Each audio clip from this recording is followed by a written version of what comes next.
Hi, welcome to Every Single Journey, a family life original podcast for singles. My name is Becki. I'm a single girl in my 30s who is passionately pursuing this life God has given me. Join me as we navigate the season of singleness together. What comes to mind when you hear about a conference for singles? Are you excited, leery, turned off? Joining us to discuss this are... Hi, I'm Mike, and I am a part of Family Life's Performing Arts Department. And I am Kaylee. I am the stage manager here at Family Life. So what comes to mind when we hear a conference for singles? I'll just jump right in. I am immediately turned off most of the time because for some reason my brain thinks that it's going to be like this speed dating event or this matchmaking event. And that's not what I'm interested in. And I don't know why that's where my brain goes because my thought has changed over time. But initially, I still have that initial reaction of, no, thanks, I don't want to go, which isn't the best reaction to have without doing any digging into the conference itself. Mike, what are your thoughts? Yeah, I'd say I'm similarly turned off by the idea of a singles conference. Usually I just stop at the title. Nope, not interested. I don't think that you are alone in thinking immediately of speed dating or a matchmaking event. I definitely am in the same boat as you there. I think my thoughts go a little bit further into feeling like, oh, this is a little pathetic, a little sad. There's certain individuals that are the only ones that would go to something like this. And if I go, that means I'm X, Y, or Z and don't want to be labeled as such, which is not the truth, but definitely how I thought about it for a long time. And I've also felt like the pressure of other people's opinions has turned me off from it because I feel like, and this is just me guessing what their opinions are because I haven't actually asked them. So this is just in my head of other people looking at me like, oh, she must be desperate if she's going to a singles conference, or she must be, and it's usually some sort of negative thought that I'm filling in. But I've discovered and kind of been on this journey of realizing not all singles conferences are that. And there's a lot of benefit to going to a singles conference. Part of that comes from working here at Family Life. And at one point I was on the events team and we put on a singles conference. So being behind the scenes and seeing the heart behind it and what goes into actually making a singles conference happen, because that's a lot of work. But then the whole goal behind a singles conference can be to minister to the singles that come to help them grow closer to God. And so it just has challenged my thinking and challenged me to look into going to one. I haven't gone to one yet, but I'm preparing to go to one. And I just think it's this fun journey that the Lord has had me on of taking my initial reaction and initial thought of a singles conference and changing it to what it is today. But before I jump into what it is today, I'm wondering if you guys have had a similar experience or different experience of like, because I think we have all mentioned initially our thought is no thanks and we stop there. But I feel like there's more to it for each of us more story behind it. So I'm just curious what that is for you guys. Yeah, for me, Kaylee, you mentioned the word label, and that label or identity or stereotype or stigma, whatever word you choose, those are all things that I don't necessarily want to have the single association with. I mean, like, if you call me single, also that's what you call a slice of individually wrapped, packaged, processed cheese product. Oh, like, man. why do Yeah, I see the resemblance. Why do I have to share that same word? And the connotation of being single, of singleness, I'm sure that there are positive connotations out there. The connotations that usually I think of are, oh, you're alone. oh, you're not good enough to be married, or there must be something wrong with you, or even just people's pity of, oh, one day you'll be married and then you'll really, really live. So to any extent that somebody is referring to someone as being single from those regards or that perspective, I'm not a huge fan of that. And from whatever, however, that is what a singles conference is portrayed as, also not a fan of that. I think it comes down to expectations. If you attend a marriage conference, usually the reason is to keep you married. And yet for a singles conference, I think sometimes we go in with the opposite expectation, which is I'm going to go to a singles conference so that I can become married. And I don't think that's necessarily what a singles conference should be about. Like you were talking about, Becki, with the speed dating. I think that for me personally, I have to be content with where I am first. And then I can go and attend something like a singles conference and I can get a whole lot out of it. But if my expectation is to find a wife, then I think I'm approaching it from the wrong way. Single adults are not second-class citizens. And I think that there can be this idea within the church or even within our own lies that we tell ourselves that that is truth. Mm-hmm. But we are seeking the Lord as much as any married individual, and we're able to serve the kingdom in unique ways. And we deserve to have conferences too, where we can go and learn and be in a place where there are people that are in the same season of life as us. And I think it's a really delicate balance still that there are single conferences out there that are for you to go. So attendees are pressured into pursuing marriage rather than celebrating singleness as a valid calling, which the Bible clearly states that it is. But I also think that it's a really neat opportunity to be an encourager and a resource for singles to find community and avoid that feeling of isolation that can often come within singleness. And singles conferences really can focus on faith first. And I also was able to kind of change my thinking about that since coming to Family Life and learning about how we view our singles conference that we put on. Yeah, so definitely could be a positive opportunity for spiritual growth, for sure. I've been to several in the capacity of helping out or being a part of the music team. And the first time I went, I remember something that I was struck by was the realization that people who are single or unmarried come from all different walks of life. When I think of single people, normally I just think of young adults or people who've never been married. But at the conference that I went to the first time, there were people who were widows. There were people who were divorced. There were people in their 60s who have never been married. There were people in their 20s who've never been married. It just helped me appreciate all the different walks of life we come from, and not just the narrow box that I tend to think of. This is what a single person is like. There's as many different single people as there are in the world is how many different kinds of single people there are. And I hadn't thought of that before. And that's kind of cool. Mike, I like how you brought up the point of singles conferences having that label of single and almost making it feel like single is related to being a single sliced package of cheese. And just the labeling of it can be so intimidating.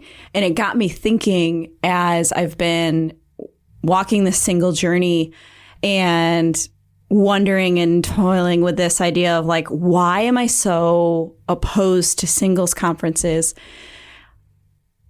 And taking like a retrospective look back. And when I was a teen, I went to conferences for teens. And as an adult, I've gone to conferences for women. So I've gone to teen conferences. I've gone to women conferences. As soon as you say singles conference, I'm suddenly like, no. And the Lord has used those conferences that I've gone to as a teen or to women's conferences to speak into my life and to show me things that I didn't know I needed to work on, or to encourage me in my faith just by being with a group of ladies who are all age ranges, comes from all walks of life, and they're just there to connect and enjoy a weekend and do life for that short bit of time together. And some of those connections might last even longer than that conference itself. And the Lord shows up and the Lord works and the Lord ministers to everybody there. And the conferences I've all gone to have all been similar in structure, where you have your main speaker and then you have your workshop sections and then you have your free time. And I feel like most singles conferences that I've looked into and now considered going to, whether that's one we put on or one that Family Life isn't putting on, are also similar in structure. So it's really challenged me to get rid of that single label and to look at it as a conference that the Lord is potentially inviting me to, so that he can then reveal stuff in my life and I can grow closer to him. And then, like you mentioned, Kaylee, meeting other people and connecting with other single adults. And really those single adults are in similar settings that we are, or we might meet somebody, like you mentioned, Mike, the diversity in age and coming from different areas of singleness. We might meet somebody who is older or younger, but has experienced something we're about to walk through, that they can then come alongside us and help us. So for me, that's kind of been part of like the challenge and the growth of it is, why am I attaching a negative stigma to a singles conference, but not to a women's conference? Yeah. I've gone back and forth over the years about how we do our singles conference, and sometimes it fluctuates a little bit. But I think my original expectation going into it was that every workshop, every breakout session, every main speaker session would be specifically talking about you as a single adult serving God. And we even get feedback sometimes, just little remarks like, why was the speaker married for a singles conference? Or why were all the breakout speakers married? Isn't this a singles conference? And I understand that. And I think that I used to also think that, like, if I'm going to a singles conference, I want to be encouraged in how to be single. But the thing that I've realized is everybody needs spiritual encouragement. Everybody needs growth. Everybody needs wisdom. Everybody needs friendship. Everybody needs purpose. Everybody needs all of those things. So a singles conference can be learning about God and growing in our faith with him. And it just happens to be with a community of people who are in the same walk of life as us. It doesn't necessarily need to be every single session is a reminder that you're single, whether you're content there or not content there. And that's helped me over the years be more okay with, like you said, a men's conference is fine. A teen conference is fine. Why does a singles conference feel different? I think for me, sometimes it feels different just because it's a reminder. I think it depends on where your level of contentment is. If I'm not content being single, then every time I hear something about a singles conference, it's just a reminder of what I don't have and wish I had. If I am content in God and where I am right now, then I can walk into it with different expectations. And for me personally, I think that's helped over the years not be so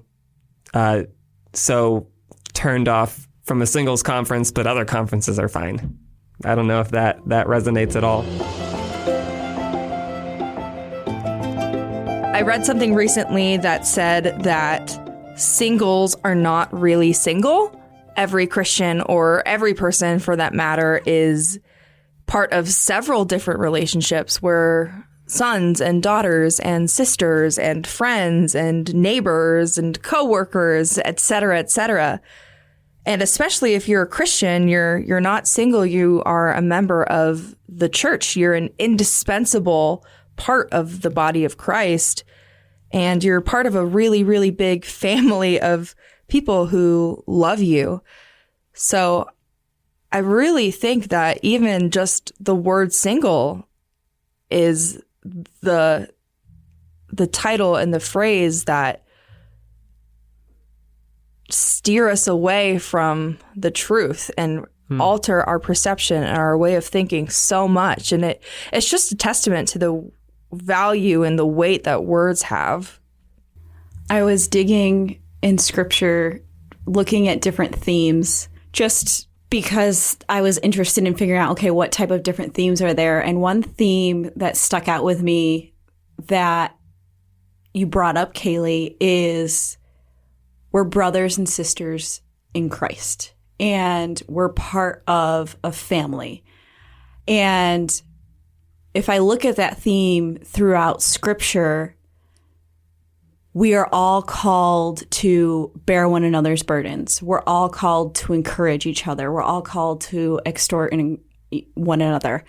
And the only way we can do that is if we aren't single, is if we aren't viewing ourselves as a single person on an island, but we're engaging with each other and fulfilling those roles as brothers and sisters, as friends, as coworkers, as whatever that relationship might be. And it got me thinking about how it relates to a singles conference. Is in some ways that's kind of fast tracking or narrowing the focus of that. Because ideally, if you're going to a singles conference that is focused on sharing the Lord with you and your spiritual growth, that's kind of equipping and fast tracking us to be able to do that with one another. Because anybody who's attending is going to walk away with what the Lord has revealed to them and what the Lord has encouraged them to do, and potentially build connections that may last a lifetime, or might be I go to the singles conference every year. So I see my family, quote unquote, that attends that same singles conference once a year, and we catch up and encourage each other. And just how it can, in a way, just simply be something and a tool that helps us to fulfill our calling of what Scripture's been asking us to do right from the get-go. This isn't really, well, I guess this is a question for you guys. I'm curious to see what you think. When we were talking about sort of the connotation or stigma of singleness,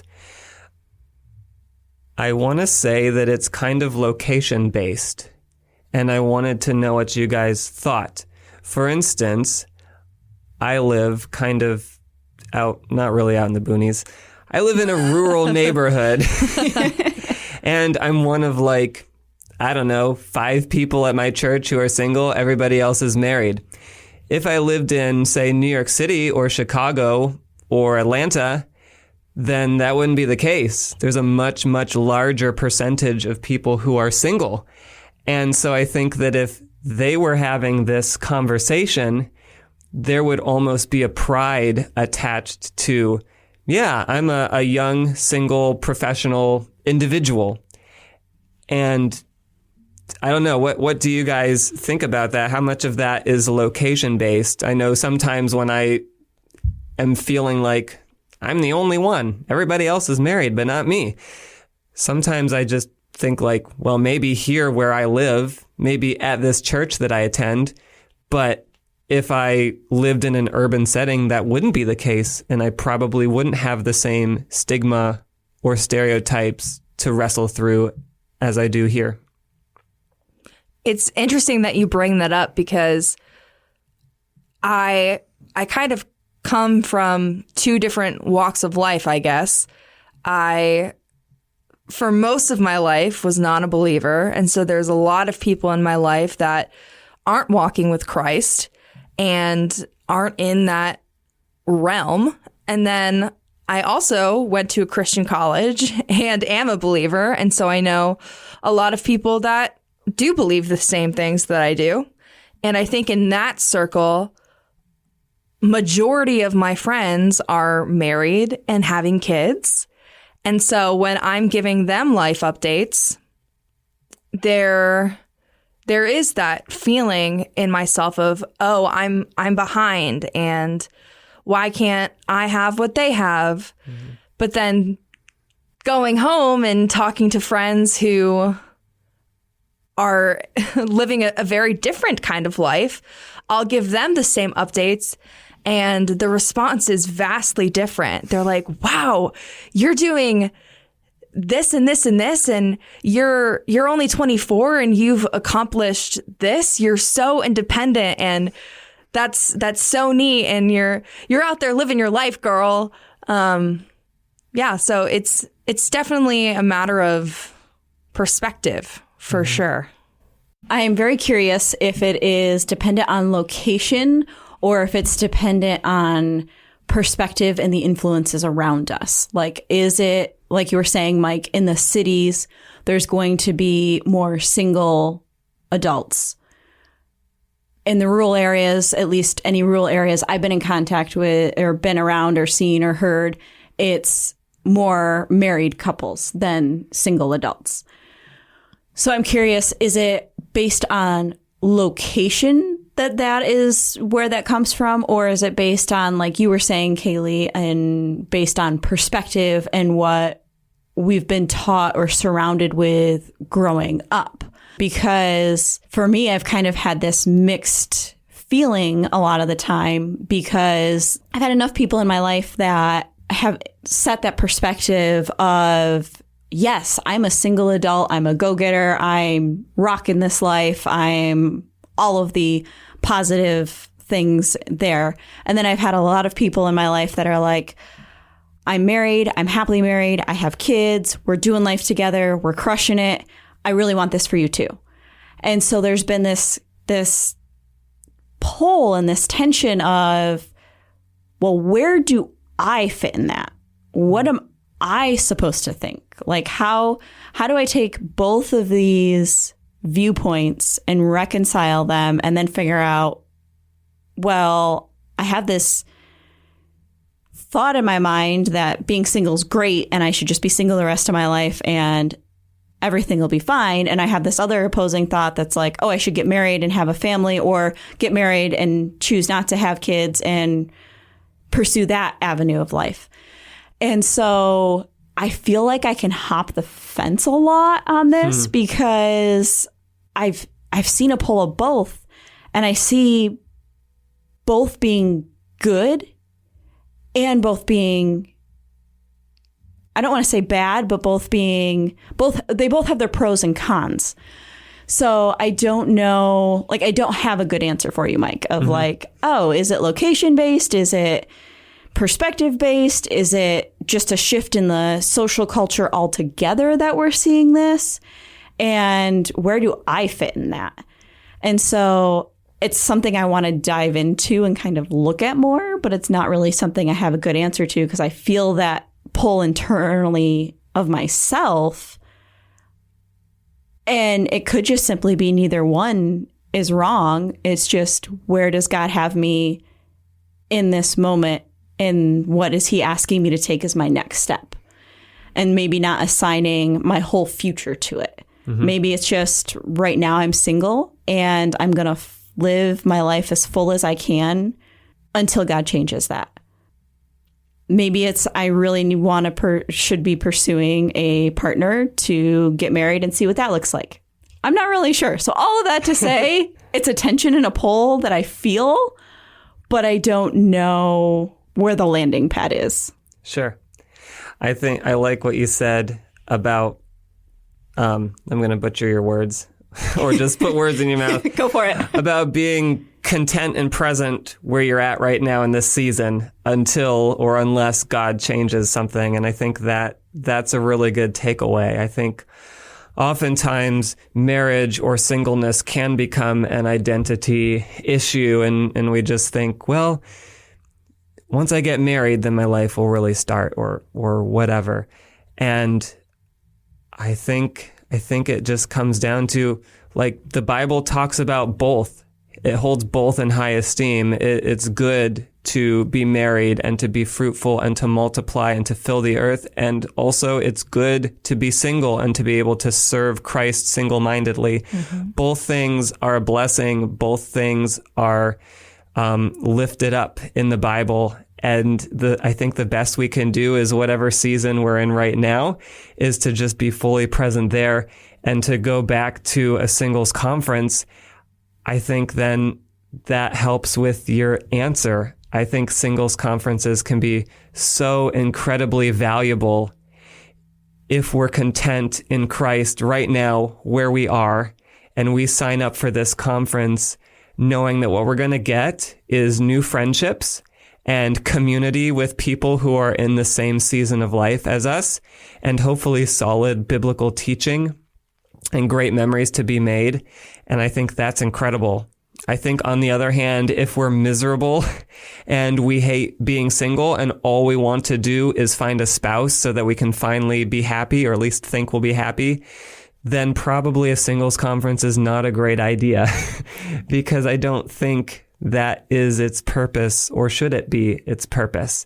Kind of like at the beginning, when you go to a marriage conference, the idea is not to make you single. The idea is to keep you married and live healthier and in more of a God-glorifying way. Likewise, hopefully a singles conference, the goal isn't to get you married. The goal is to help you be a stronger Christian and to have more faith in God, and maybe even to be more content with where you're at right now. But at the very least, to learn to love God more. It has nothing to do with your singleness. It has everything to do with Him. I think the best thing that you can do if you're considering going to a singles conference is praying about it. Mm-hmm. I completely agree with you, Mike. I think if you're not going in with the right intention or the right mindset, maybe you should reconsider attending. And when you are looking for a singles conference, making sure that those singles conferences are conferences that are putting Christ first, and you're going to a conference that is put on or affiliated with a ministry or a church whose beliefs align with your own, and a organization, or again, a church that you really truly support, I think is going to be really, really helpful in finding the right conference for you. And then comes the hard part, is taking the scary step and signing up and going. And then even on top of that, inviting your single friends. Well, I had a question about that. Yeah. Do you think that it's okay to have a friend who is married go with you and attend a singles conference? Is that allowed? Is that something that would maybe give you more comfort in attending? Like, I think for me, my best friend in the world is a married woman, and I would just be so much more at ease if she was there with me, just to support me and learn the same things that I am, even though she is married. So I'm wondering what you think about that. I kind of love that, because I haven't seen anywhere. I've looked at, probably 4 or 5 different singles conferences throughout the last year, just getting a feel for what they are, because I've really been feeling this pull of, this is something that I need to do. And I haven't seen anywhere where it says you have to be single to attend. Yeah. Like, I don't see that as a written rule anywhere. So I don't see why you couldn't have a married person, your best friend, attend with you. And I love that perspective of her learning the same things that you're learning, and just that helping each other understand the common ground of where you're coming from as a single person. And then just kind of almost like it's an experience for her to dive deeper into your world as a single adult. I haven't thought of that before, of inviting a married friend, because I'm recently I'm almost signed up for a singles conference. I have committed to going. I told them I'm going. I just need to actually like submit my information and I'll be signed up. But I was like, okay, I don't necessarily mind going alone just because that's my personality. But at the same time, I was like, oh, I can think of these 3 single friends that would really enjoy going. So I just did the scary thing and shot them a text with a link and was like, you should come. I'm going. But I didn't think of asking a married friend to go with me. But I say, why not? I agree. Probably aren't going to make you sign a contract that says, True. I solemnly swear that I'm single. Knowing myself, if I had a friend with me, married or single, I would be in a position where I could much more easily focus on the Lord and the content rather than if I were alone, I'd just be looking around being like, are there any cute guys here? You know what I mean? So I think that the focus would be helpful for me if I had someone there. I love what we've discussed of what are singles conferences, why is there that negative stigma with them, and how that has changed for each one of us throughout the years or months or whatever that looks like. And I just love the practicality of what is a singles conference, then prayerfully considering attending and searching for one that aligns with my beliefs and what I'm hoping to get from it. And then prayerfully taking that step of signing up and going and inviting people, even though it can seem very scary, or maybe it's just something you need to sign up and go do by yourself. And then the next time around, we can sign up and bring a whole bunch of people. So I know that within the next few days, I will officially be signing up for a singles conference. Yay! And so I'm excited to see how it is. And I'm excited to grow closer with the Lord. And who knows? Maybe as a bonus, I'll meet somebody that could potentially be a future partner. And maybe I won't meet somebody who could potentially be a future partner. But I know it's the step the Lord is asking me to take. So hopefully this helps shed some light on singles conferences and erase the fear and the negativity that can surround them. Before we wrap up this conversation, I would like to welcome Becca onto the podcast. I'm super excited to get to talk to you guys. I'm on the events team here at Family Life, and I am one of the leaders who helps put on the Thrive Singles Conference. That is fantastic because we just finished chatting with Mike and Kaylee about all things singles conferences. One of the things that we discussed is our apprehension about attending a singles conference. So I would love if you could share with us what we can expect when we attend Thrive. Yeah, I think that something when we were planning it that we just wanted was for people to feel comfortable and welcome, and that there was a community specifically for them. That it wasn't people trying to set you up with somebody else at this conference. It was genuinely for people who are in a very similar stage of life as you to get together and to dive into the Word. We felt like there's marriage conferences, there's women's, there's men's. Why is there not singles conferences? That is fantastic. What does the flow of the conference, like I'm walking in brand new to this, what am I going to be doing? Am I just going to be sitting there chatting all day? Is there things for me to do? Like, what does the flow of the conference itself, kind of like what the schedule looks like? Yeah, it's a pretty relaxed environment. We have a keynote speaker who comes and does 3 or 4 speaking sessions that are spread out from Friday night. There's 2 on Saturday and then 1 on Sunday. So there'll be those speaking conferences. And then we also have workshops, and they are kind of just unique, specific times where you talk about different things with a leader. So there will be somebody who might do like a finances for singles workshop. Are they all geared towards my single status, or are they geared towards my relationship with Christ, or like, how does that weigh out? There's a little bit of both. Some of them are very geared towards like, hey, I'm walking through this in singleness. Like, let's talk about it. Or, hey, I'm just like dealing with this in life. Like, let's talk about this. And so I think that kind of creates an opportunity where you get to pick which one. There is usually 3 or 4 different workshops going on at a time, so that you can be like, oh, I'm really interested in this topic. You can go and discuss that in that workshop. We also have free time, which allows for you to just go do what you want to do. do. And we have so many friendships that are made at the conference that they just want to go do something fun together. So we have those. We also are looking into having a live podcast recording at the conference, and as well as having like dance workshops and just a lot of fun different activities. And we're even thinking about having like a Saturday night campfire. So we're excited about that too. That sounds like a ton of fun. And little teaser there, that podcast that we're thinking of doing live is actually Every Single Journey. So if you have questions related to singleness that you would like us to answer, we're going to start taking in those questions. So if you want to email them to Becca257@familylife.org, we will hopefully get to answer some of your questions. Becca, one last question for you. When and where is this conference? This conference is this August 7th through the 9th, and it's at the Well Church in Buffalo. And you can find more information at familylife.org/thrive and register right there. We hope to see you there. Thanks for listening to episode 23 of Every Single Journey. If you've liked what you've heard, click the subscribe button to be notified when future episodes are available. You can also share this podcast on your social media pages so others can be encouraged too. You can learn more about Family Life Singles Ministry on our website at familylife.org.